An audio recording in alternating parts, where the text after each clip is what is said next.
Hello दोस्तों, आज हम बिलियनर वाइफ का 27वां भाग लेके आए हैं।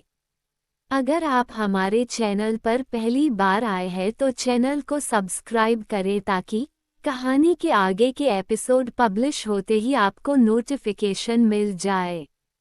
मैं समझी नहीं, हम है कहाँ। अवनी को आदिश की कोई भी बात समझ नहीं आ रही थी।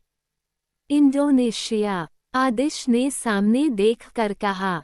इंडोनेशिया, पर हम यहाँ क्यों आए हैं? अवनी ने हैरत से पूछा। कुछ सवाल है जो करना है, आदिश ने कहा और अंदर की ओर बढ़ गया। अवनी भी आदिश के पीछे पीछे अंदर की ओर बढ़ गई। अंदर विक्रम और कुणाल सोफे पर बैठे कॉफी पी रहे थे। तभी डोर बेल बजी।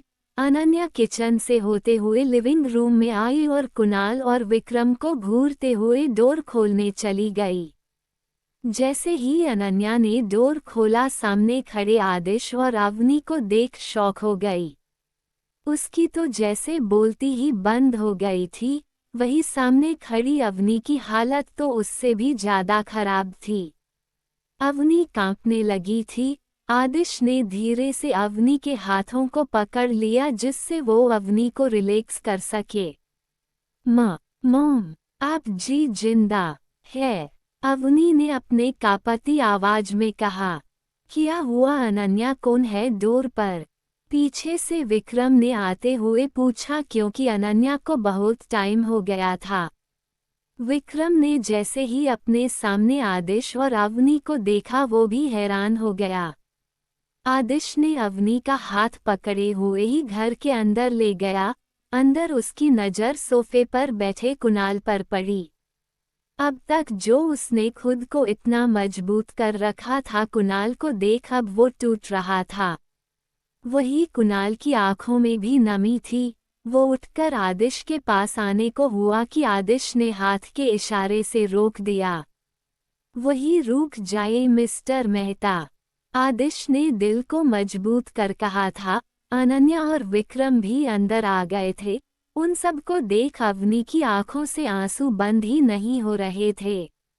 विक्रम अवनी के पास जैसे ही जाने को हुआ, अवनी ने अपनी भरी हुई आंखों से कहा, आप सब जिंदा है, फिर भी आप सब ने हमसे ये राज छुपाया।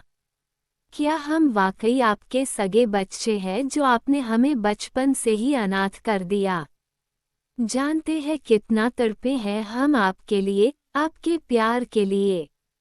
अवनी की बातें विक्रम और अनन्या को चुभ रही थी। तभी वहां पर रोहित आ गया। उसे देख अवनी शॉक हो गई और उसने रोहित को देख कहा, आप सब जानते थे पहले से? रोहित भी हैरान था।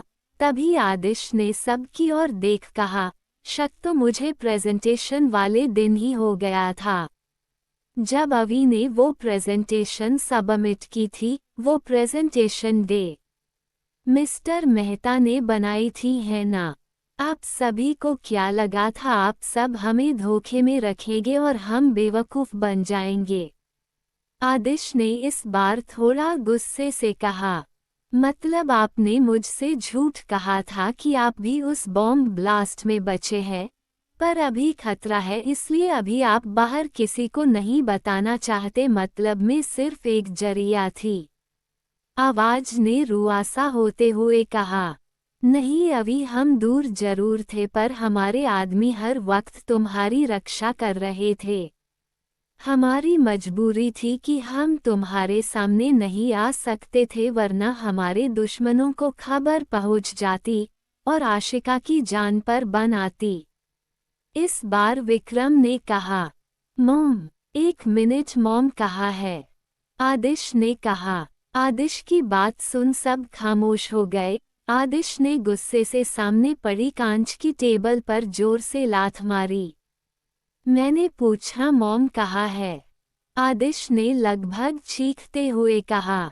तभी पीछे से उसके कंधे पर किसी ने हाथ रखा। आदिश पीछे मुड़ा तो सामने यश खड़ा था। उसे देख आदिश ने एक गुस्से वाली मुस्कान के साथ कहा, तो आप भी यही है अंकल?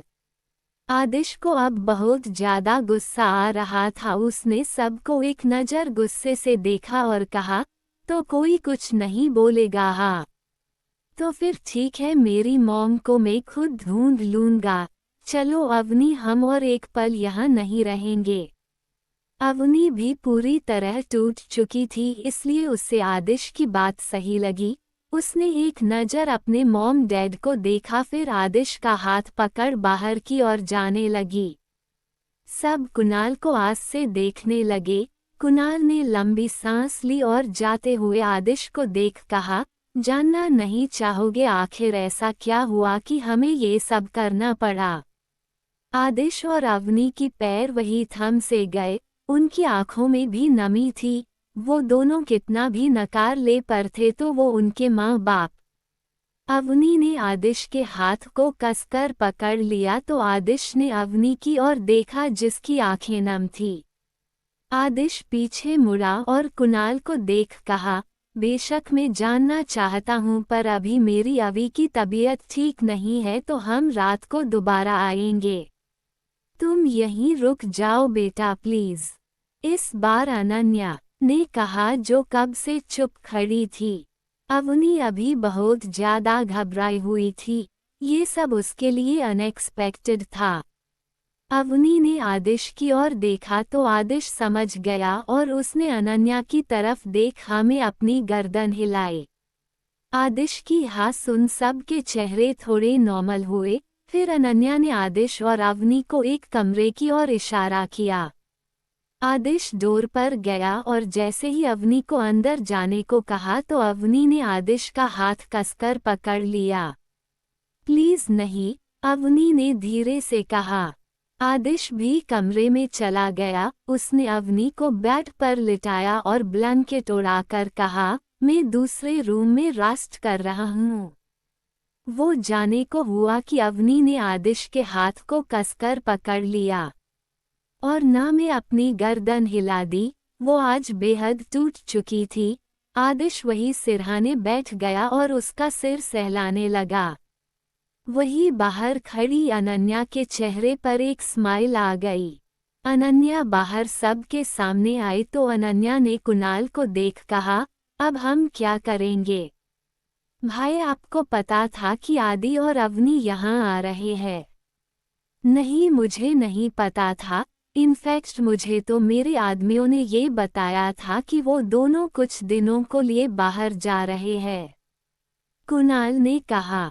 कुणाल, वो तुम्हारा ही बेटा है, वो पहले ही जान चुका था इसलिए तो उसने बहाना बनाया और वो सीधा बगैर बताए यहाँ आ गया। इसका मतलब वो ये सब बहुत पहले से जानता था और अपने आदमियों को उसने काम पर भी लगा दिया था शायद, विक्रम ने कहा। अब चाहे जो भी हो, मैं अपनी अवी को दूर नहीं जाने दूंगी। आपने देखा नहीं कैसे मेरी बच्ची घबरा गई थी? अनन्या ने रोते हुए कहा। हाँ अनन्या, प्लीज तुम रोना बंद करो, विक्रम ने अनन्या को चुप कराते हुए कहा। तुम सब अपने अपने रूम में जाकर रेस्ट करो, वो दोनों कहीं नहीं जाएंगे, कुणाल ने कहा। कुणाल की बात सुन सब अपने अपने रूम में चले गए।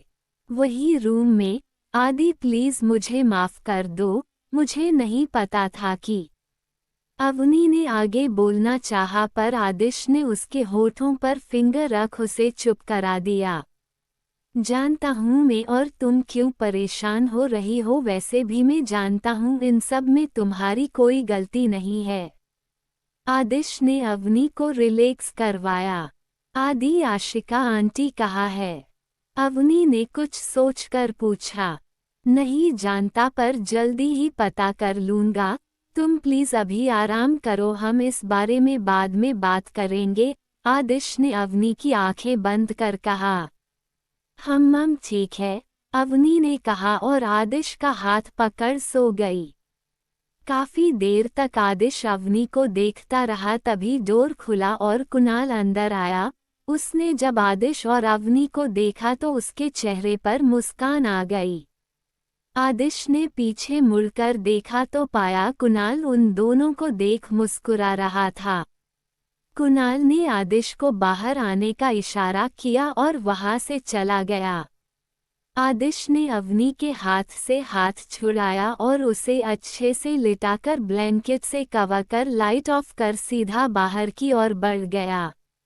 आदिश बाहर आया तो उसने देखा कि कुणाल एक बड़ी सी विंडो के पास खड़े होकर बाहर की ओर देख रहा था। आदिश उसके पास आकर ठीक उसके बगल में खड़ा ही गया। कुणाल ने आदिश को बगैर देखे ही कहा, तो चाहने लगे हो तुम उसे? आदिश ने मुस्कुराकर कहा, जब कोई नहीं था तब मुझे संभालने वाली सिर्फ वो थी। मैं कब गुस्सा होता हूँ, कैसे शांत होता हूँ, सब जानती है वो। हम सब जानता हूँ मैं। कुणाल ने आदिश की ओर देखकर कहा, आपने ऐसा क्यों किया? आदिश की आंखें नम थी, वो चाहे कितना भी स्ट्रोंग हो पर कुणाल को देख पिघल गया था। जानते हो, मैंने कभी तुम्हारे साथ वक्त नहीं बिताया, ना मुझे कभी तुम्हारा बचपन देखने मिला, ना तुम्हें बड़ा होता देख पाया। मुझसे ज्यादा बदनसीब बाप इस दुनिया में शायद ही कोई होगा। तुम जानते हो, तुम्हारी ये आंखें मुझे आशिका की याद दिलाती है। इतना कहकर कुणाल रुक गया क्योंकि उसकी आंखें भी नम हो गई थी। डैड, आदिश ने कहा और कुणाल के गले लग गया। कुणाल ने भी उसे कसकर गले से लगा लिया। गुस्सा, नाराजगी सब एक तरफ और कुणाल और आदिश का रिश्ता एक तरफ। मैंने आपको बहुत मिस किया डैड, आप क्यों मुझे छोड़कर चले गए? आखिर हुआ क्या था उस रात? आदिश ने कुणाल से अलग होते हुए कहा। आदिश की बात सुन कुणाल ने सामने देखते हुए कहा, वो रात में कैसे भूल सकता हूँ, आखिर उसी रात ने तो मेरी आशिका और तुम्हें मुझसे दूर कर दिया था। 15 साल पहले पार्टी वाली नाइट, ये एक फ्लैशबैक है तो मैं पहले के कुछ लिखा हुआ पार्ट दोबारा लिखूंगी जिससे आपको कहानी समझ आए। एपिसोड, शाम का समय, सभी लोग पार्टी में पहुंच गए थे, बस इंतजार था तो पार्टी के मेन पर्सन यश और परी का। आज आशिका ने ब्लैक कलर की सिल्क की साड़ी पहनी थी जिसमें वो कहर ढा रही थी। उसने अपने बालों को स्ट्रेट कर खुला छोड़ दिया था, उसके साथ हल्का सा मेकअप उसकी खूबसूरती को चार चांद लगा रहा था। वही कुणाल ने आज ब्लैक कलर का शर्ट और ब्लैक कलर की पेंट पहनी थी, जो कि आशिका की साड़ी से मैच कर रहा था। आदि ने भी अपने डैड की कॉपी कर वही सेम ड्रेस पहना था जिसमें वो काफी हैंडसम लग रहा था। वही विक्रम ने आज नेवी ब्लू कलर का 3 पीस सूट पहना था और अनन्या ने भी नेवी ब्लू कलर का गाउन पहना था। अवनी ने वाइट कलर की फ्रॉक पहनी थी। कुणाल, आशिका, विक्रम और अनन्या एक दूसरे से बात कर रहे थे। वही अवनी ने विक्रम का हाथ पकड़ रखा था और आदि दूर खड़ा बस अवनी को घूर जा रहा था। अवनी जैसे ही आदि की ओर देखा, आदि ने अपनी नजरें उससे फेर ली और बाहर की ओर चला गया। अवनी को कहीं ना कहीं आदि का ऐसा रूड बिहेवियर पसंद नहीं आ रहा था। उसे आदि की चिंता हो रही थी, इसलिए वह भी उसके पीछे पीछे बाहर की ओर चली गई। तभी यश और परी दोनों हाथों में हाथ डाले सीढ़ियों से नीचे आए, तो सभी की नजरें उन दोनों पर चली गई तो सबके चेहरे पर एक प्यारी सी स्माइल आ गई। परी ने आज रेड कलर का गाउन पहना था और बालों को कली किया था, हल्का सा मेकअप में वो कहर ढा रही थी। वहीं यश ने परी से मैचिंग रेड कलर का 3 पीस सूट पहना जिसमें वो काफी हैंडसम लग रहा है। दोनों को देख कोई भी कह सकता था वो दोनों मेड फॉर ईच अदर लग रहे थे। परी के फेस पर बहुत प्यारी स्माइल थी, वही यश भी आज काफी खुश था। कुछ ही देर में दोनों नीचे आए तो वो आशिका, कुणाल, अनन्या, विक्रम के पास आ गए। परी ने आशिका और अनन्या के पास आकर दोनों को गले से लगा लिया, वही यश ने कुणाल और विक्रम को गले लगा लिया। इस समय सभी और खुशियां ही खुशियां थी, पर कुछ लोग ऐसे भी थे जिन्हें ये खुशियां रास नहीं आ रही थी। और आप जानते ही हैं कि ये कौन है, ये कोई और नहीं चेरी और डेविड थे जो कोने में बैठे थे। चेरी कुणाल को देखे जा रही थी और डेविड आशिका को। दोनों के अंदर आग सुलग रही थी क्योंकि वो जिसे चाहते थे वो किसी और के साथ थे। डेविड ने अपना फ़ोन निकाला और साइड में चला गया। हेलो, मैं नहीं जानता पर अब मैं इन दोनों को और साथ नहीं देख सकता, मुझे आशिका चाहिए किसी भी हाल में, डेविड ने गुस्से से कहा। सर, मैंने इंतजाम कर दिया है, कुछ ही देर में इस पूरी पार्टी में नशीली गैस फैल जाएगी जिससे सब बेहोश हो जाएंगे, आप फिर आशिका मैम को लेकर चले जाना। दूसरी ओर से जॉन ने डेविड को समझाते हुए कहा। ठीक है, जल्दी करो, डेविड ने कहा और वो वापस पार्टी हॉल में आ गया। पर कोई और भी था जिसने ये सब सुन लिया था, वो था रोहित जो डेविड को ढूंढते हुए आया था। मुझे सर को बताना होगा कि उन्होंने सांप पाल रखा है, रोहित ने खुद से कहा और फिर वो कुणाल को ढूंढने लगा। पर पार्टी हॉल में लाइट डिम थी जिस वजह से उसे कुणाल नहीं दिख रहा था। तभी वो मेसन से टकरा गया। अरे, आप इतनी हड़बड़ी में क्यों हैं? मेसन ने कहा। मेसन, तुम जानते हो बॉस कहाँ है? रोहित ने कहा। हम यहीं कहीं होंगे, क्या हुआ, कुछ परेशानी है? मेसन ने कहा। रोहित ने सारी बात मेसन को बता दी। तभी एक अजीब सा धुआं पार्टी में आने लगा तो रोहित ने मेसन को देख कहा, अब हम क्या करेंगे? हमें ही कुछ करना होगा। इतना कहकर मेसन ने जेब से रुमाल निकाला और मुंह पर बांध लिया। रोहित ने भी रुमाल मुंह पर बांध लिया। एक और सभी अब बेहोश होने लगे थे। डेविड ने मौका पाकर आशिका को वहां से ले जाकर बाहर कार में रख दिया। तभी उसका एक आदमी आया और डेविड से कहा, बॉस, अगर ये जगे तो हमें जिंदा नहीं छोड़ेंगे। जानता हूँ, इसलिए उड़ा दो इस जगह को, क्योंकि मैं कोई महान नहीं, मैं बिच्छू हूँ जिसका डसा पानी भी नहीं मांगता, मैं दोबारा वार करने का मौका दूंगा ही नहीं। डेविड ने कहा तो उस आदमी ने हमें गर्दन हिलाए और बॉम्ब से पूरा विला उड़ा दिया। और इधर पीछे के साइड कुणाल, विक्रम, अनन्या, सोफिया, परी, यश जो बेहोश हो गए थे, उन्हें मेसन और रोहित ने कार में बिठा दिया था। वो जैसे ही अंदर जाने को हुआ, बॉम्ब ब्लास्ट से पूरा विला तबाह हो गया। मेसन, आदि और अवी कहाँ है? रोहित ने जल्दी से कहा। वो तो दोनों वहाँ थे ही नहीं, शायद वो बाहर है, रुको मैं उन्हें लेकर आता हूँ, मेसन ने कहा और फिर वो भी धीरे से आगे की ओर बढ़ गया। तभी मेसन ने देखा अवनी विला की ओर भाग रही है। ये देख मेसन जल्दी से आगे बढ़ा और अवनी को पकड़ झाड़ियों के पीछे छिपा दिया। तब तक आदिश भी आ गया। Flashback and. तो इसका मतलब अंकल सब जानते थे?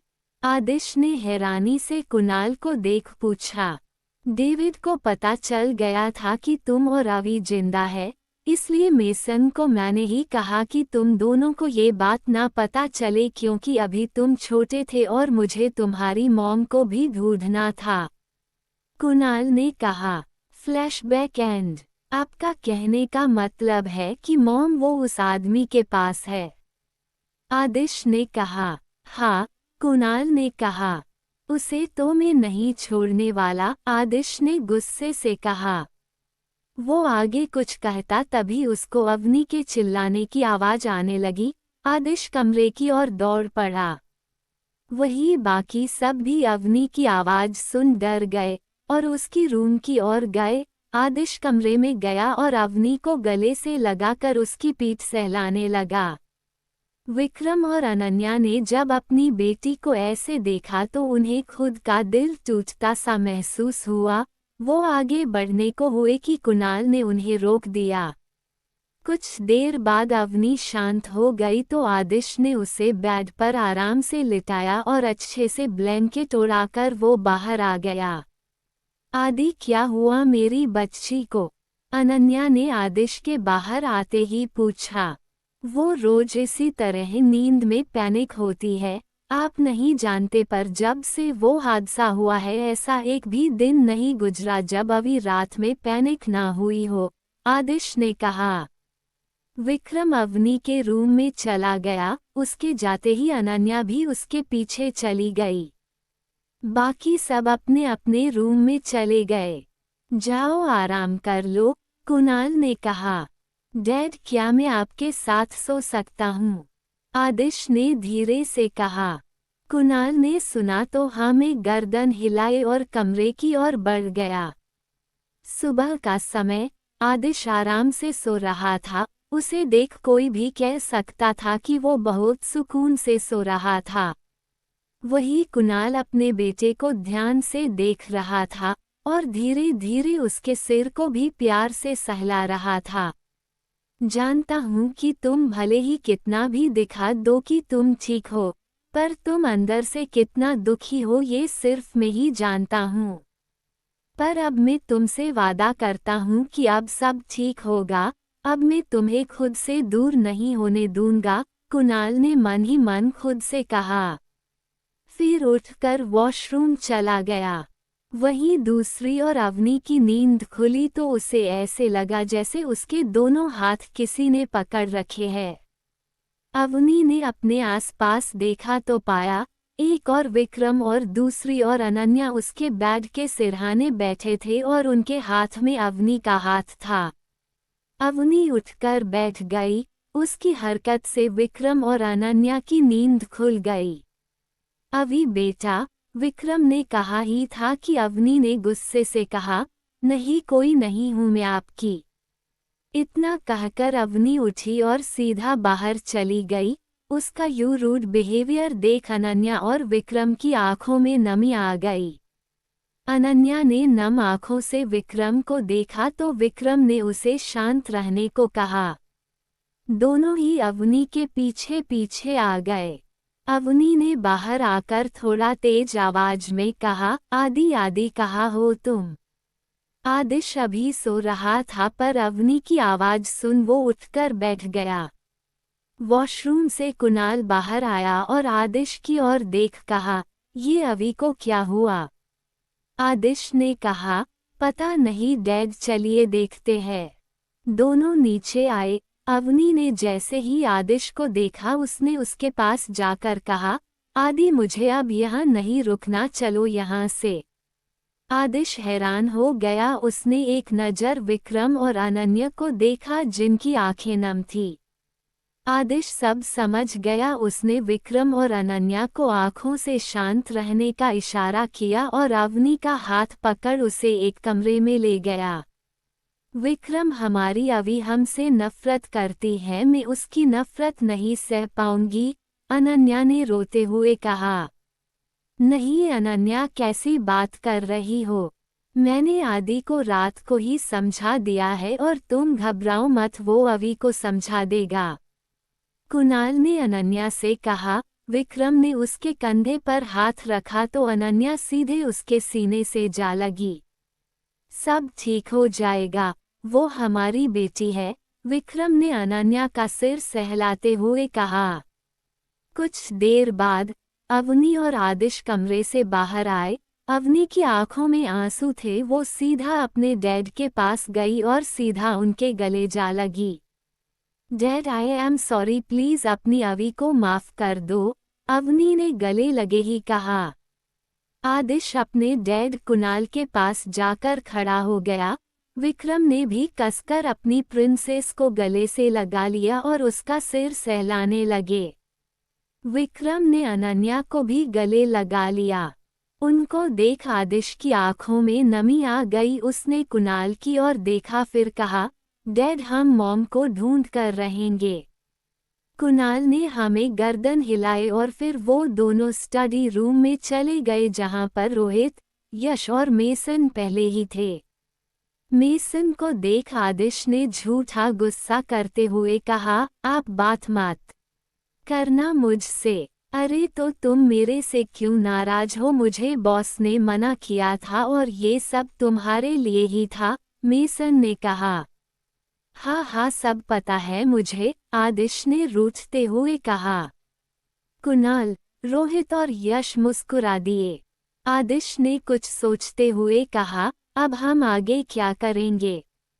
मेरे आदमियों के हिसाब से लीड मिली है कि डेविड कल फ्रांस जाने वाला है एक मीटिंग के सिलसिले में, यश ने कहा। तो फिर ठीक है, हम सब भी अब फ्रांस जाएंगे, कुणाल ने कहा तो सबने हामी भरी। वही दूसरी ओर विक्रम और अवनी बाहर गार्डन में टहल रहे थे। तो मेरी प्रिंसेस कुछ ऐसा है जो मुझे नहीं पता है, विक्रम ने कहा। हाँ डैड, वो मैं ये कहना चाहती थी कि मैंने सोच लिया है कि मैं किससे शादी करूंगी और वो मुझे बहुत पसंद भी है, अवनी ने सिर झुकाए हुए कहा। अच्छा तो जरा मुझे भी बताओ कि वो कौन है, विक्रम ने अवनी की तरफ देख कहा।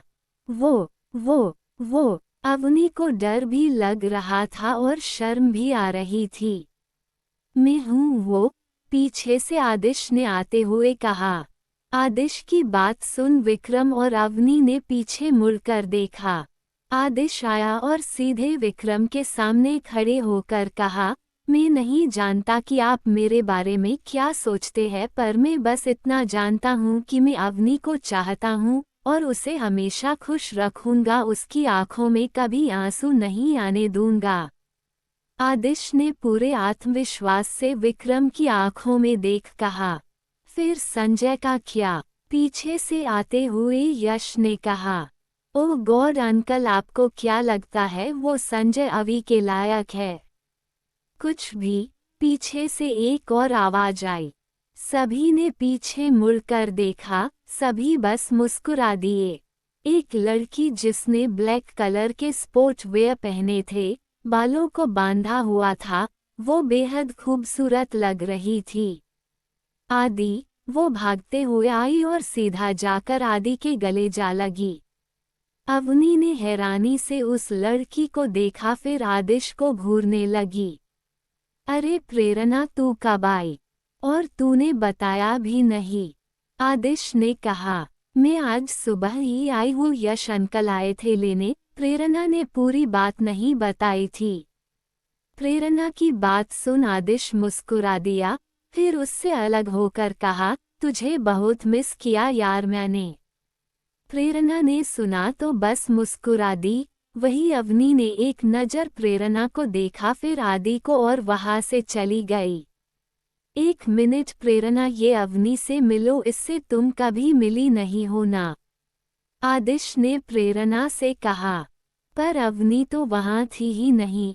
आदिश ने यश और विक्रम को इशारे से पूछा तो दोनों ने मुस्कुराकर एक और इशारा किया। प्रेरणा चलो, यश ने कहा तो प्रेरणा ने हाँ में सिर हिलाया और यश के साथ चल दी। वही अवनी गुस्से से अपने कमरे में जाकर बेड पर बैठ गई। आदिश उसके पास आया और कहा, हे तुम यहाँ क्या कर रही हो? चलो ना, मैं तुम्हें प्रेरणा से मिलवाता हूँ।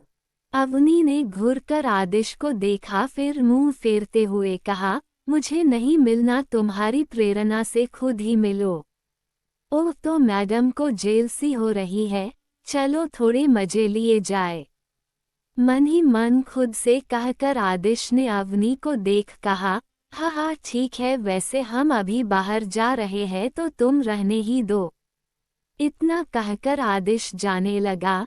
तभी अवनी गुस्से से उठी और आदिश को दीवार से सटाते हुए उसके करीब आकर कहा, मिस्टर आदिश मेहता, तुम्हारी हिम्मत भी कैसे हुई मुझे छोड़ किसी और को हग करने की? हाँ, कहीं तुम मुझे धोखा तो नहीं दे रहे? और अगर तुम ऐसा कुछ कर भी रहे हो तो भूल जाओ, अगर मुझे धोखा देने की कोशिश की तो आदिश की कमर पर खोसी गन निकालकर उसके सिर पर तानते हुए, तुम जानते हो ना मैं कौन हूँ और क्या कर सकती हूँ? अवनी की बातें सुन आदिश शॉक हो गया था। उसने पहले तो अपनी गन वापस पॉकेट में रखी, फिर अपने माथे पर आया पसीना पोंछा और अवनी को कमर से पकड़ खुद के करीब लाकर कहा, "You don't know how much I want you and I will never leave you even if you say." Avani ने सुना तो वो मुस्कुरा दी और नुकुल के गालों पर किस कर कहा, "I love you so much." आदिश ने उसे बाहों में भर कर कहा, "I love you too." वैसे तुम्हारी दोस्त प्रेरणा वो सिंगल है?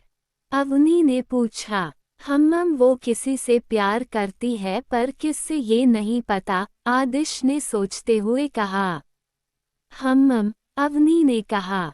वैसे तुम्हें किसी से भी जेलस होने की जरूरत नहीं है, क्योंकि तुम जानती हो मेरी लाइफ में तुम्हारे अलावा ना कोई था और ना तुम्हारे अलावा कोई होगा, आदिश ने अवनी के माथे को चूमते हुए कहा।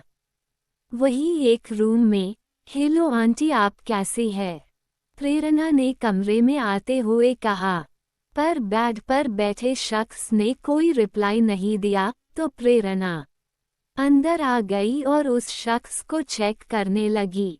कुछ देर बाद प्रेरणा बाहर आई तो देखा विक्रम, आदिश, अनन्या बाहर खड़े थे।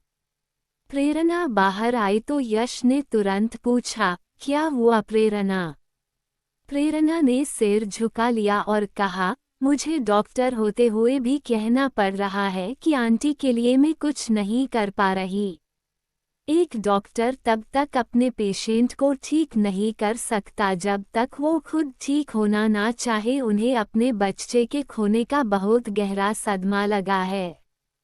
प्रेरणा की बात सुन यश की आंखें नम हो गई। तभी वहां पर आदिश और अवनी भी आ गए। सबको यूं उदास देख दोनों ने एक दूसरे को देखा।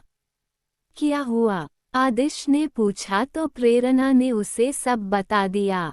आदि उस हादसे की वजह से परी आंटी का बेबी नहीं रहा और वो तब से डिप्रेशन में है। ना वो किसी से बात करती है और ना ही किसी को देखती है। प्रेरणा ने आदिश को सब बताया। तो हम उनकी ये ख्वाहिश पूरी क्यों नहीं कर देते? अवनी ने कहा। वो कैसे? आदिश और प्रेरणा ने एक साथ पूछा। उन्हें बेबी दे देते हैं, अवनी ने कहा। पर वो अब इस दुनिया में नहीं है, प्रेरणा ने कहा। हाँ तो जरूरी नहीं, उन्हें कोई और बेबी भी तो दे सकते हैं ना, अवनी ने कहा। हाँ शायद तुम सही कह रही हो, आदिश ने कहा। ठीक है मैं कुछ करता हूँ, यश ने कहा और बाहर चला गया। उसे तो बस अपनी परी सही सलामत चाहिए थी। ओह माय गॉड, तो तुम हो अवनी? आई मीन अभी तुम्हें इस लंगूर में क्या दिखा? प्रेरणा ने माहौल ठंडा करने के लिए कहा।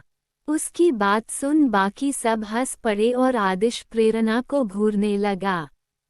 हम्मम क्या करूँ, ये ही पीछे पड़ गया तो मैंने भी दया खाकर हाँ कर दिया, अवनी ने धीरे से प्रेरणा को कहा। पर आदिश ने सुन लिया और फिर वहां से गुस्से से चला गया।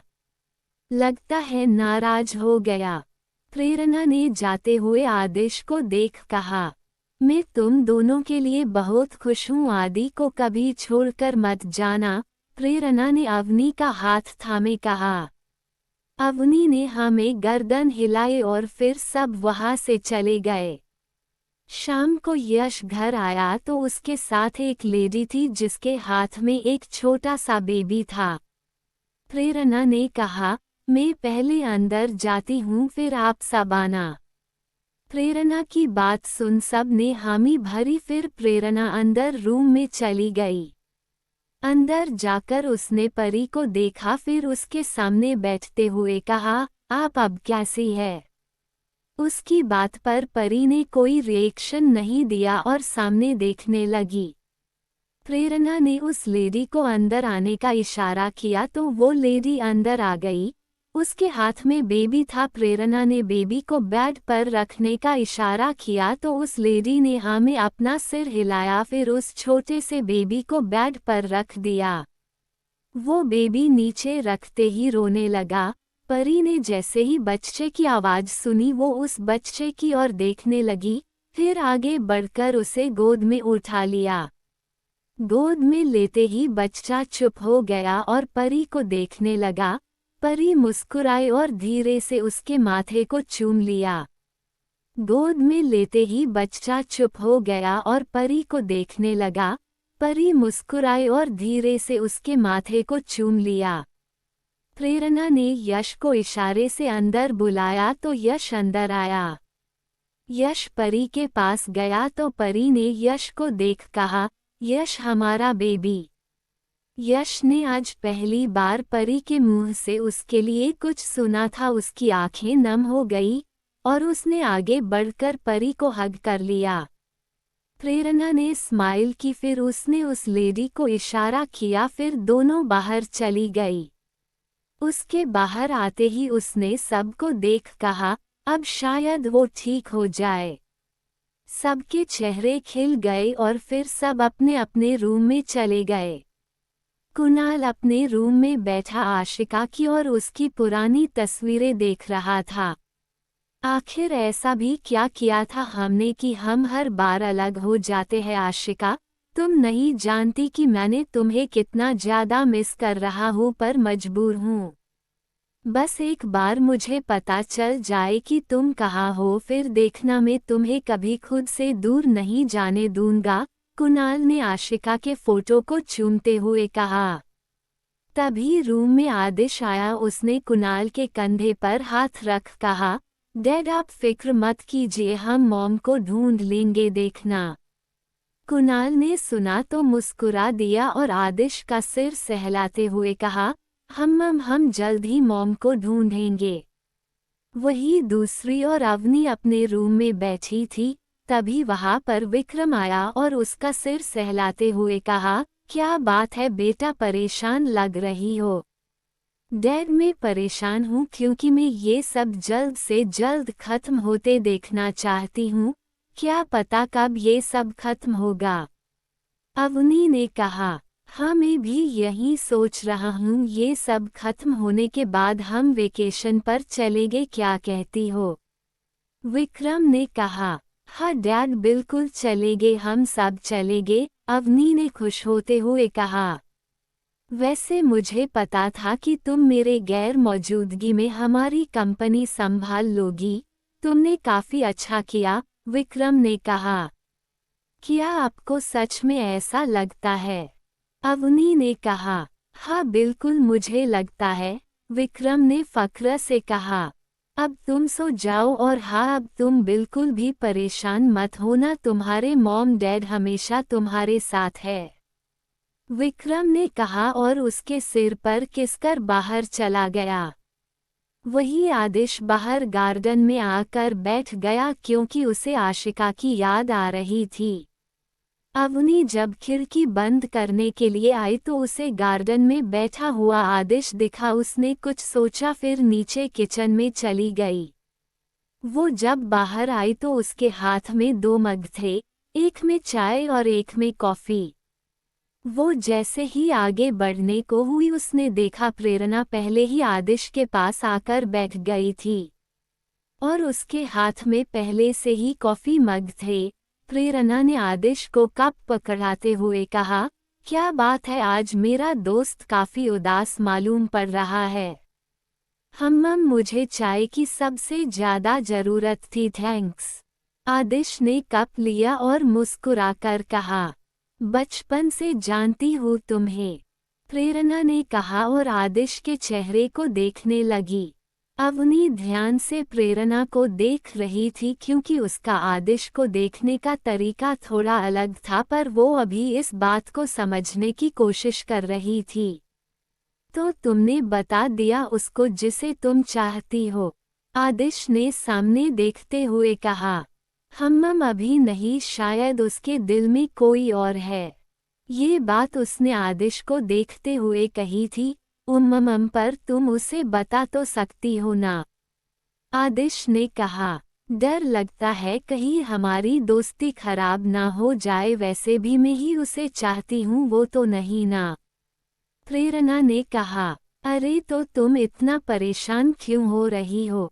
वैसे भी वो कोई बेवकूफ़ी होगा जो तुम्हें पसंद नहीं करेगा। आखिर कमी ही क्या है तुम में। सुंदर हो, डॉक्टर हो, और क्या चाहिए।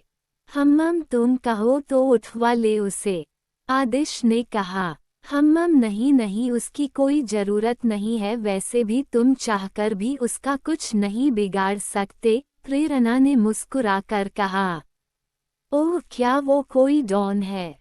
वैसे तुम जानती हो ना, मैं चाहूँ तो उसे 2 मिनट में तुम्हारे कदमों में डाल सकता हूँ, बोलो क्या कहती हो? आदिश ने कहा। नहीं, उसकी कोई जरूरत नहीं है, प्रेरणा ने कहा, फिर वहां से चली गई। वही थोड़ी दूरी पर खड़ी अवनी ने खुद से कहा, ऐसा क्यों लगा कि वो आदिश की ही बात कर रही थी, और उसका आदिश को उस तरह देखना। नहीं, शायद मैं कुछ ज्यादा ही सोच रही हूँ, शायद ऐसा कुछ है ही नहीं। अवनी ने खुद को समझाया, फिर कॉफी मग वही साइड में रख दिए और आदिश के पास आकर बैठ गई। उसने अपना सिर आदिश के कंधे पर रखा और उसका हाथ अपने हाथों में लेकर कहा, मॉम की याद आ रही है। आदिश ने हमें गर्दन हिलाई और कहा, मैं पहले सोचता था कि कुछ ऐसा हो जाए कि मेरे मॉम डैड मेरे पास दोबारा आ जाए, और देखो अब वो सब सच हो रहा है। पर कहीं ना कहीं एक अजीब सा डर लगता है, क्या अगर ये कोई सपना हुआ तो। आदिश की आंखें ये कहते हुए नम थी, तभी उसे अपने हाथों पर दर्द हुआ और उसने अवनी को देखा। ये सपना नहीं है, अवनी ने उसे चिकुटी काट कर कहा। तुम बहुत बुरी हो, आदिश ने थोड़ा गुस्से से कहा। जैसी भी हूँ, सिर्फ तुम्हारी हूँ और तुम मेरे, अवनी ने आदिश को हग करते हुए कहा। ऐसा किसने कहा? आदिश ने शरारत से कहा। आदि, अवनी ने गुस्से से कहा और वहां से जाने लगी तो आदिश ने हाथ पकड़ उसे खुद की गोद में बिठा किया और मुस्कुराकर कहा, मैं मजाक कर रहा था, पर मुझे ऐसे मजाक पसंद नहीं, आगे से मत करना, अवनी ने उसे गले लगाते हुए कहा। वही थोड़ी दूरी पर खड़ी प्रेरणा ने सामने आदिश और अवनी को देख कहा, सच में एक तरफा प्यार बहुत दर्द देता है। मैं तुम्हें चाहती हूँ आदि, बचपन से, पर तुम नहीं, तुम मुझे नहीं चाहते। कोई बात नहीं, मेरे लिए तुम्हारी खुशी सबसे ज्यादा इम्पोर्टेंट है।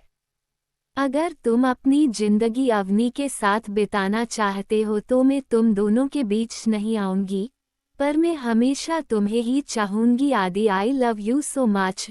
इतना कहकर प्रेरणा ने अपने आंसू पोंछे और रूम में चली गई। ऐसे ही बातें करते करते अवनी को नींद आ गई और वो आदिश के कंधे पर सिर रख सो गई। आदिश ने प्यार से उसका माथा चूमा, फिर उसे आहिस्ता से गोद में उठाकर विला के अंदर ले गया। वही खिड़की के पास खड़े अनन्या और विक्रम के चेहरे पर एक प्यारी मुस्कान आ गई। मुझे प्रेरणा के लिए बुरा लग रहा है, अनन्या ने कहा। अनन्या, हम जबरदस्ती किसी के दिल में खुद के लिए फीलिंग्स नहीं ला सकते, और वैसे भी वो एक होशियार लड़की है, उसे एक बेहतर लाइफ पार्टनर मिलेगा, विक्रम ने कहा। क्या सच में प्रेरणा आदिश को भूल पाएगी? हम्मम, काश आप जैसा कह रहे हो वो सब सही हो, अनन्या ने कहा। वही प्रेरणा अपने रूम में आई और डोर बंद कर वही नीचे बैठकर अपने मुंह पर हाथ रख रोने लगी, क्योंकि अगर वो ऐसा नहीं करती तो शायद किसी को उसकी आवाज आ जाती। कुछ देर बाद वो उठी और वॉशरूम में जाकर फेस धोया, और जैसे ही बाहर आई उसका फोन रिंग होने लगा। प्रेरणा ने फ्लैश हो रहे नाम को देखा तो उसके फेस पर स्माइल आ गई। उसने तुरंत फोन उठा लिया और कान पर लगा लिया। हेलो रॉन, प्रेरणा ने कहा। हम्मम में ही हूँ, और किसी की हिम्मत है तुम्हें इतनी रात को कॉल करने की? रॉन ने कहा। हाँ वो तो है, तुम कहाँ हो? प्रेरणा ने पूछा। अभी अभी एक मीटिंग से आया हूँ, अपने केबिन में हूँ, तुम बताओ। क्या तुम ठीक हो वहाँ पर? रॉन ने थोड़ा सीरियस होते हुए पूछा। मुझे क्या होगा, मैं ठीक हूँ, प्रेरणा ने झूठ कहा। ओह अच्छा, तुम्हें क्या मैं बेवकूफ़ लगता हूँ? तुम्हारी आवाज़ बता रही है गफर कि तुम पिछले आधे घंटे से रो रही हो, रॉन ने थोड़ा गुस्से से कहा।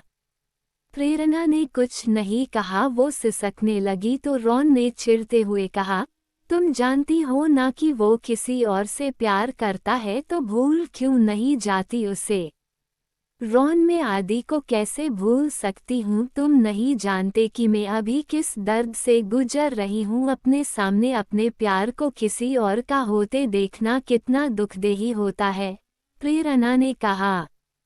रॉन ने अपने सामने पड़ी प्रेरणा की फोटो को छूते हुए मन ही मन कहा, तुमसे ज्यादा दर्द मुझे होता है प्रेरणा, इतना चाहता हूँ तुम्हें पर बता नहीं सकता। कुछ कहा तुमने? प्रेरणा ने पूछा। हम्मम, तो तुम कैलिफोर्निया कब आ रही हो? रॉन ने बात बदलते हुए कहा। कल सुबह निकल जाऊंगी, अब तुम भी आराम कर लो, वैसे भी दिन भर के काम से थक गए होंगे तुम। वैसे तुमने कुछ खाया? प्रेरणा ने पूछा। हम्मम नहीं अभी कहा, तुम तो जानती हो मुझे अकेले खाना पसंद नहीं, रॉन ने कहा। हम्मम तो एक काम करो, तुम खाओ, मैं तुमसे बातें करती हूँ, प्रेरणा ने कहा। प्लीज कोई ढंग की बात करना, अपने अजीबो गरीब पेशेंट के किस्से मत सुनाना, पक चुका हूँ मैं, रॉन ने कहा। ओह अच्छा, तो मैं फोन रखती हूँ, प्रेरणा ने थोड़ा गुस्से से कहा। अरे मैं मजाक कर रहा था, तुम चाहो तो तुम मुझे सुना सकती हो, रॉन ने कहा। तो प्रेरणा मुस्कुरा दी और फिर उनकी बातों का सिलसिला चालू हुआ। रॉन का खाना कब का हो गया था, वो बस प्रेरणा की आवाज़ सुन रहा था। वही प्रेरणा भी बेड पर लेट गई और बातें करते करते कब उसे नींद लग गई, इस बात की खबर उसे लगी ही नहीं। जब प्रेरणा की आवाज़ आना बंद हो गई तो रॉन समझ गया कि प्रेरणा गहरी नींद में सो गई है। उसने फ़ोन चालू ही रखा और मन ही मन खुद से कहा, कितना बेबस होता है इंसान जब वो किसी से प्यार करता है, ये जानते हुए भी कि वो किसी और से प्यार करता है।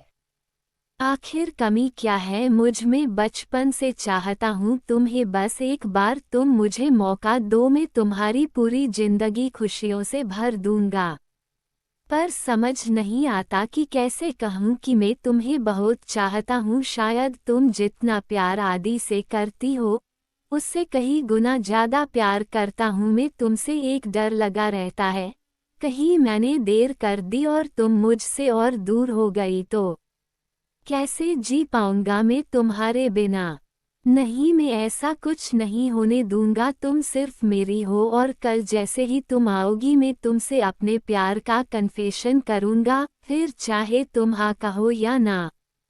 रॉन ने खुद के कहा, फिर सामने रखी प्रेरणा की फोटो को अपने सीने से लगा लिया। सुबह का समय, प्रेरणा की जब आंख खुली तो उसने देखा कि वो फोन को कान से लगाए हुए ही सो गई है।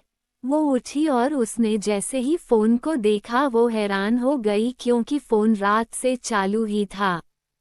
प्रेरणा ने फोन कान से लगाया और हेलो कहा तो उधर से रॉन, जो अपनी कॉफी पी रहा था, उसने कहा, तो उठ गई तुम? रॉन ने प्यार से कहा, तुम्हारा दिमाग तो ठीक है ना? तुम रात भर जगे रहे? प्रेरणा ने थोड़ा गुस्से से कहा। क्या बिल्कुल नहीं, रॉन ने साफ झूठ कहा। ओह अच्छा, झूठ है। अगर ऐसा नहीं होता तो मेरे हेलो बोलने के बाद तुम तुरंत जवाब नहीं देते, मैं सच में तुम्हें नहीं समझ सकती, प्रेरणा ने परेशानी से कहा। प्रेरणा, मैं नहीं जानता ये सब, मैं बस इतना जानता हूँ कि तुम मेरी दोस्त हो और तुम्हारे लिए मैं कुछ भी कर सकता हूँ, किसी की जान भी। तुम कहो तो मैं आदि को उठवा लेता हूँ, रॉन ने कहा। प्यार में जबरदस्ती नहीं होती रॉन, प्रेरणा ने कहा। हम बस इसी वजह से रुका हूँ, वरना कब की तुम्हें अपनी बना लेता। पर क्या करूँ, खुद को थामे रखा है। पर अब नहीं, आज मैं अपने दिल की बात तुमसे कह ही दूंगा, फिर चाहे जो हो जाए। रॉन धीरे से बुदबुदाया। यार तुम फिर खुद से बात करने लगे, प्रेरणा ने चिढ़ते हुए कहा। अच्छा सुनो, तुम कब तक पहुंचोगी? मैं तुम्हें एयरपोर्ट लेने आऊंगा, रॉन ने पूछा। हम्मम, मैं तुम्हें मैसेज कर दूंगी, अब मैं रेडी होने जाती हूँ, बाय, प्रेरणा ने कहा। हम्मम ठीक है, रॉन ने कहा तो प्रेरणा ने फोन रख दिया। प्रेरणा को फिलहाल काफी राहत महसूस हो रही थी, शायद ये रॉन से बात करने की वजह से था, जो वो काफी रिलैक्स हो गई थी और उसका मूड भी काफी अच्छा हो गया था। पता नहीं रॉन नहीं होता तो मैं अपनी ये बातें किससे करती, प्रेरणा ने खुद से कहा, फिर वॉशरूम में फ्रेश होने चली गई। इंग्लैंड शहर, कनू बेबी, और कितनी देर लगेगी आपको? एक लेडी ने कहा। मॉम बस 8 से 10 ड्रास और फिर हम चलते हैं, कनिका ने कहा। ओह गॉड, क्या करूं मैं इस लड़की का, उस लेडी ने कहा। अब आप समझ ही गए होंगे ये शख्स और कोई नहीं आशिका है। तभी वहां पर डेविड आ गया। वो आशिका के पास आकर खड़ा हो गया तो आशिका ने थोड़ा गुस्से से कहा, ये सब तुम्हारी गलती है। मेरी गलती? डेविड ने हैरानी से कहा। हाँ और नहीं तो क्या मेरी? आशिका ने गुस्से से कहा तो डेविड ने जल्दी से कहा, हाँ मेरी ही गलती है। डैड, आप मॉम से इतना क्यों डरते हो, जैसे वो कोई भूत हो, कनिका ने मजाकिया लहजे में कहा। तुम शैतान लड़की, अभी के अभी इधर आओ, आशिका ने कनिका से कहा। डेविड का फोन बजने लगा, उसने देखा कि उसके किसी आदमी का कॉल है। हेलो बॉस, आप यहाँ आ जाए, वो इम्पोर्टेंट पर्सन आए हैं, दूसरी ओर से आदमी ने कहा। हम्मम ठीक है, मैं अभी आता हूँ, तब तक तुम उनकी खातिरदारी करो, डेविड ने कहा और कॉल रख दिया। डैड, मेरी कुछ फ्रेंड्स आने वाली है इसी मॉल में, तो मैं अभी रुकूंगी, आप मॉम को लेकर चले जाओ, कनिका ने कहा। ठीक है, डेविड ने कहा, फिर वो आशिका को लेकर वहां से घर की ओर चला गया। क्या हुआ आशी, तुम ठीक हो ना? डेविड ने कार ड्राइव करते हुए कहा। हम्मम मैं ठीक हूँ, बस एक अजीब सी बेचैनी हो रही है, आशिका ने सामने देखते हुए कहा। सब ठीक है, मुझे ऑफिस में थोड़ा काम है, वो निपटा कर घर आता हूँ। डेविड ने कार उनके विला के सामने रोकी और आशिका को देख कहा। आशिका ने हमें गर्दन हिलाई और जैसे ही जाने को हुई डेविड ने उसका हाथ पकड़ लिया। आशिका ने सवालिया नजरों से उसे देखा तो डेविड ने उसे अपने करीब किया और वो उसे किस करने के लिए आगे बढ़ा, पर आशिका ने झटके से उसे खुद से दूर कर दिया। आशिका क्या है, मैं तुम्हारा हस्बैंड हूँ, क्या मैं तुम्हें किस भी नहीं कर सकता? डेविड ने कहा। मैं खुद नहीं जानती कि मेरे साथ ऐसा क्यों हो रहा है, ऐसा नहीं है कि मैं चाहती नहीं, पर जब भी तुम मेरे करीब आते हो मुझे अच्छा नहीं लगता। आई एम सॉरी, आशिका ने कहा और कार से उतरकर चली गई। डेविड ने स्टीयरिंग व्हील पर हाथ मारकर कहा, ये सब उस कुणाल की वजह से हो रहा है, मेरी आशिका मेरे इतने पास होते हुए भी दूर है, पर फिर भी मैं खुश हूँ कि तुम मेरे पास हो, डेविड हल्का सा मुस्कुराकर कहा। फिर डेविड ने कार ऑफिस की ओर बढ़ा दी। वही दूसरी ओर आशिका घर आई तो मेड पानी लेकर आई। आशिका ने पानी पिया, फिर अपने रूम में जाकर सोफे पर बैठ गई। कुछ याद कर वो अपने कबर्ड के पास गई और वहां से एक छोटा बक्सा निकाला। वो बेड पर लेकर आए और बक्सा खोल उसमें से एक मंगलसूत्र निकाला और उसे हाथ में लेते हुए कहा, ये मंगलसूत्र मुझे डेविड ने नहीं दिया, पर मुझे इससे इतना अपनापन क्यों है? क्यों ये सब एक धोखा लगता है, सब कुछ एक झूठ और फरेब लगता है, जैसे ये मेरी जिंदगी है ही नहीं। तभी एक मेड आई, उसके हाथ में जूस और मेडिसिन थी। आशिका ने मुंह बनाते हुए कहा, मैं बिल्कुल ठीक हूँ और वैसे भी मुझे ये मेडिसिन नहीं पसंद। मेड ने काफ़ी कोशिश की पर आशिका ने मेडिसिन नहीं ली तो मेड ने डेविड को कॉल लगा दिया। हेलो सर, मैम अपनी मेडिसिन नहीं ले रही है, मेड ने कहा। डेविड इस समय अपने क्लाइंट के सामने बैठा था। वो खड़ा हुआ और साइड में जाकर कहा, फ़ोन दो उसे, जी।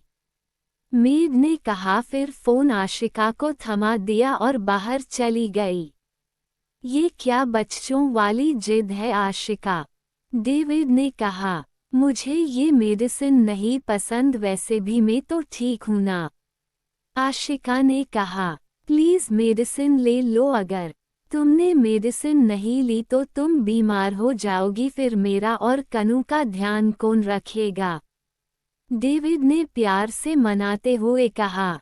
ठीक है मैं ले लेती हूँ, आशिका ने मुंह बनाते हुए कहा। गुड, अब मैं फ़ोन रखता हूँ, तुम आराम करो, डेविड ने कहा और फ़ोन रख कर एक गहरी सांस ली। फिर वो अपने क्लाइंट के पास वापस आकर बात करने लगा। वही दूसरी ओर आशिका ने मेडिसिन ले ली, फिर वो आराम से सो गई। वही दूसरी ओर मॉल में कनिका अपने फ्रेंड्स के साथ कुछ देर शॉपिंग की, फिर सबको बाय कहकर वो अपनी कार में आकर बैठ गई। कुछ देर बाद अचानक से कार रुक गई तो कनिका ने ड्राइवर से पूछा, क्या हुआ? मैम प्लीज़ आप कार से मत उतरना, ड्राइव कर रहे गार्ड ने कहा और नीचे उतरा ही था कि पीछे से किसी ने उसके सिर पर वार किया और वो नीचे जमीन पर गिर गया। कनिका हैरानी से बाहर खड़े शख्स को देखा जो अब उसे ही देख रहा था। आप कौन है? कनिका ने कहा। कुछ घंटे बाद आशिका की नींद खुली तो देखा शाम हो रही है तो वे रूम से बाहर आई और लिविंग रूम के सोफे पर बैठ गई। कनिका कहाँ है? आशिका ने एक मेड से पूछा जो उसे कॉफ़ी देने आई थी। मैम वो अभी तक आई नहीं है, मेड ने कहा। क्या? आशिका ने हैरानी से कहा, फिर अपना फ़ोन निकाल कनिका को फ़ोन करने लगी, पर उसका फ़ोन स्विच ऑफ आ रहा था। आशिका ने उसके गार्ड को भी फ़ोन लगाया पर उसने भी आशिका का फ़ोन नहीं उठाया। अब आशिका को डर लगने लगा था।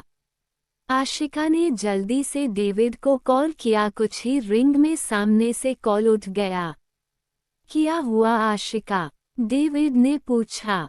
डेविड, कनू घर नहीं आई है, मेरा कॉल भी नहीं उठा रही और उसका गार्ड भी मेरा कॉल नहीं उठा रहा। मुझे समझ नहीं आ रहा कि आखिर हो क्या गया है। प्लीज़ डेविड चेक करो ना, आशिका परेशानी से बोले जा रही थी। हे रिलैक्स आशिका, मैं अभी मेरे आदमियों को भेजता हूँ, तुम फिक्र मत करो, हमारी बेटी को कुछ नहीं होगा। डेविड ने आशिका को शांत करवाया और फ़ोन रख अपने गार्ड को कनिका का पता करने के लिए भेज दिया। कुछ देर बाद डेविड घर आया तो देखा आशिका लिविंग रूम के चक्कर लगा रही थी। डेविड को देखते ही आशिका उसके पास आई और घबराते हुए कहा, मेरी कनिका मिली।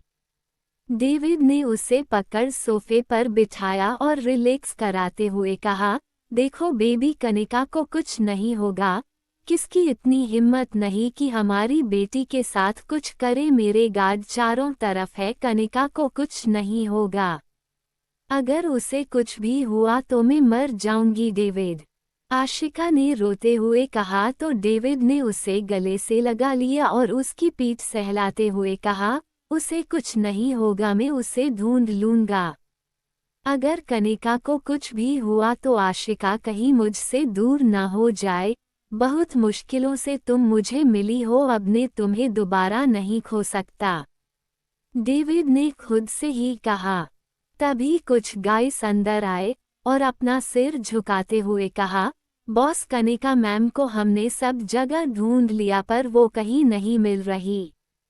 डेविड ने अपनी गन निकाली और जिस आदमी ने अभी अभी कहा था उसे शूट कर दिया। आशिका को अपने सीने से लगाकर उसने गुस्से से कहा, मुझे ना सुनने की आदत नहीं है, जाओ और सारा शहर लॉक करो, मुझे मेरी बेटी चाहिए वरना तुम सब भी इसी तरह मारे जाओगे। डेविड का गुस्सा देख सारे गार्ड डर गए और बाहर चले गए। आशिका का रोना अब भी लगातार चालू था और डेविड उसे चुप कराने की कोशिश कर रहा था, पर आशिका चुप होने का नाम ही नहीं ले रही थी। डेविड ने मेड को इशारा किया तो मेड एक इंजेक्शन ले आई।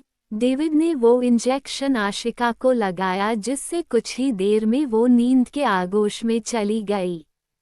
डेविड ने उसे अपनी गोद में उठाया और सीधे अपने रूम में ले जाकर बेड पर लिटा दिया।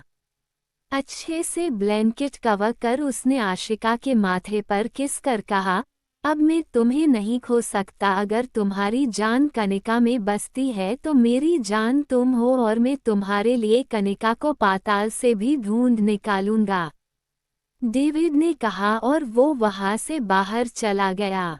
आखिर कनिका कहाँ है? सो दोस्तों, अब आएगा कहानी में मजा, क्योंकि कहानी के मेन लीड्स की एंट्री हो चुकी है। अब आगे कहानी में क्या होगा ये जानने के लिए बने रहे मेरे साथ। कहानी पसंद आई हो तो वीडियो को लाइक, शेयर और कमेंट करें। आप चाहते हैं कि मैं आगे के एपिसोड कंटिन्यू करूं तो कमेंट करें।